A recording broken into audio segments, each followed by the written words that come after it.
जय श्री कृष्णा दोस्तों। हम बहुत सारी जानकारियाँ ले रहे हैं द्वारकाधीश में आज बैठ के पंडित जी से। तो पंडित जी, एक चीज़ और मुझे यहाँ पर जो लगा कि मैं आपसे पूछूं, क्योंकि आप ही बता सकेंगे कि कृष्ण भगवान यहाँ के राजा हैं और रुक्मणी उनकी रानी, तो पटरानी जिसको कहते हैं। तो इनकी ये मंदिर अलग अलग क्यों दोनों?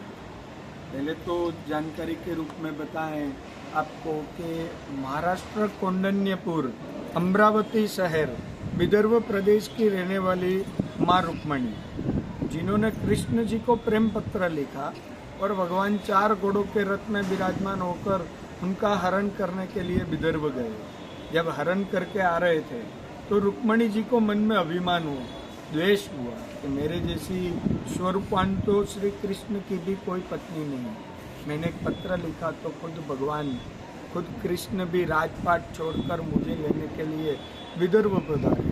तो ये अभिमान को, द्वेष को दूर करने के लिए कृष्ण जी ने महामुनि दुर्वासा ऋषि को निमित्त बनाया, जिनका आश्रम यहाँ से 45 किलोमीटर पहले पिंड तारक क्षेत्र करके छोटा सा कस्बा गांव है, वहाँ आज भी है। दुर्वासा जी का गादी आज भी है। वहाँ दुर्वासा ऋषि को कृष्ण जी ने भोजन पानी के लिए आमंत्रित किया कि हमने शादी किया है तो आप राज दरबार पे पधारें और भोजन पानी प्रसाद लेके हमें आशीर्वाद प्रदान करें। तो दुर्वासा ऋषि ने शर्त रखा कि जिस रथ में मूंगे पशु प्राणी जुड़े जाते हैं उस रथ में हम तपस्वी सवारी नहीं करते। अगर आप मुझे अपने राज दरबार ले जाना चाहते हो तो आपके रथ में जो 4 अश्व है, जो घोड़े हैं, उनको आप हटाओ। आप दोनों कृष्ण और रुक्मणी रथ में जुड़कर रथ खींचकर मुझे द्वारिका ले जाओ तो मैं पधारूं। ये भगवान ब्राह्मण प्रिय 4 घोड़ों को हटा दिए। एक बाजू में माँ रुक्मणी, एक बाजू में कृष्ण परमात्मा, दोनों ने रथ खींचा। आधे मार्ग में रुक्मणी जी को पानी का प्यास लगा। वो राजा की कन्या, कभी कष्टदायी काम नहीं किया। मध्याह्न काल का समय, सूर्य नारायण का तापमान बढ़ने लगा, कंठ सूखने लगा।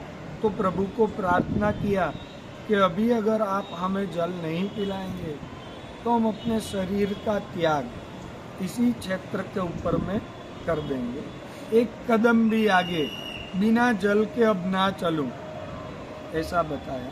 तो कृष्ण जी ने योग बल की शक्ति से, माया से अपने दाहिने पैर का अंगूठा नीचे जमीन में दबाकर चरण गंगा प्रकट किया और दोनों ने जल पिया। गलती ये हुआ कि पीछे बैठे ऋषि महाराज जी को भोजन पानी के लिए आमंत्रित किया था, भोजन पानी नहीं कराया, उनका आज्ञा नहीं लिया। बिना आज्ञा कृष्ण और रुक्मणी जी ने जल ग्रहण किया। तो दुर्वासा जी क्रोधित ऋषि 2 श्राप दिए। पहला श्राप रुक्मणी जी को कि 12 साल तक आपका और कृष्ण का वियोग होगा, जुदाई होगा। भोजन पानी के लिए आमंत्रित किया, भोजन पानी नहीं कराया। दूसरा श्राप कृष्ण जी को कि आपको सभी चीज के बारे में पहले से जानकारी थी, जानबूझ के ऋषि कुल का अपराध किया तो आपकी नगरी में सब चीज मिलेगा पर पीने वाला पानी युगों युगों तक नहीं मिलेगा। तो ये पूरा क्षेत्र श्रापित मरु क्षेत्र हुआ। और रुक्मणी माँ का टेम्पल यहाँ से 2 किलोमीटर दूर मंदिर से अलग हुआ। तो वहाँ बैठकर रुक्मणी जी ने भगवान का 12 साल तप और भक्ति किया। जो स्वरूप उन्होंने निर्माण किया, जाम्बू रेत से बना हुआ स्वरूप, उनका उन्होंने 12 साल पूजा किया। वो स्वरूप आज भगवान कृष्ण के निवास स्थान बेट द्वारका में विराजमान है। इसे बेट द्वारिका कृष्ण जी का निवास स्थान बताया गया। बहुत ही उत्तम जानकारी, बहुत बहुत